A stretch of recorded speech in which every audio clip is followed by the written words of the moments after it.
अभी मैं जिस मैटर को बताने वाला हूं, अगर आप सुनेंगे तो आप हंसेंगे और माथा भी पकड़ लेंगे, क्योंकि हमारे देश की विपक्षी पार्टियां सुप्रीम कोर्ट गई थी एक मामले को लेकर के, और सुप्रीम कोर्ट के जज साहब ने भी इस मामले को सुनते हुए माथा पकड़ लिए कि ऐसा कैसे हो सकता है।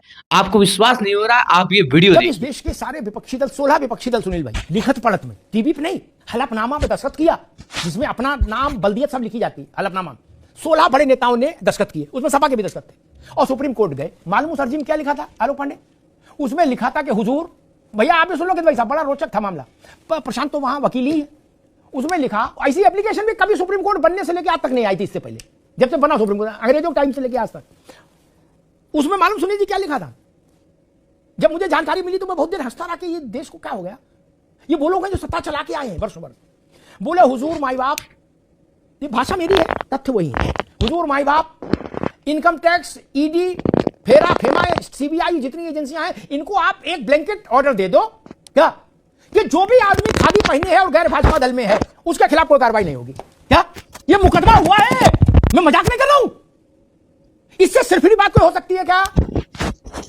कक्षा 5 का बच्चा भी कहेगा पगला गए हो क्या यार, भांग खा लियो गए। उनके मुकदमा किसने लड़ा जाके? अभिषेक मनु सिंह भी खड़े हुए, बड़े वकील खड़े हुए, कपिल सिब्बल।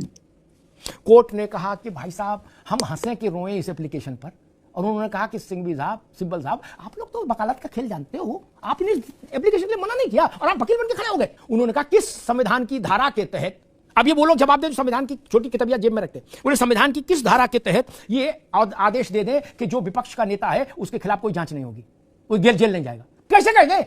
खारिज की, कूड़े में फेंकी पिटीशन, और कहा जिसको लगता हो कि वो गलत फंसाया गया है उसके लिए सुप्रीम कोर्ट खुला है। सोचिए, हमारे देश की 16 विपक्षी पार्टियां केवल इस बात के लिए सुप्रीम कोर्ट गई हुई थी कि जितने भी विपक्ष के नेता हैं उनके ऊपर ईडी का रेड ना हो, और ये बात सुनकर के सुप्रीम कोर्ट का भी दिमाग चकरा गया था।